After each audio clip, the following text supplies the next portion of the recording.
Love is not just an emotion. It is a connection we learn to build.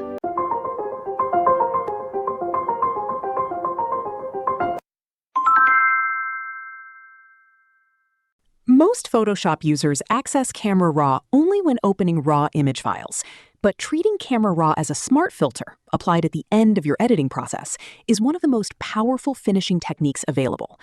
First, merge all your visible layers into a single stamped layer using Ctrl-Shift-Alt-E.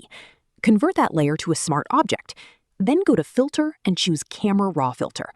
You now have access to the full Camera Raw interface: exposure, contrast, highlights, shadows, whites, blacks, clarity, vibrance, the tone curve, and the color mixer, applied non-destructively to your completed edit. Because it is a smart filter, you can double-click to revisit and adjust at any time. This is how commercial retouchers apply cinematic color grading as a final, flexible pass.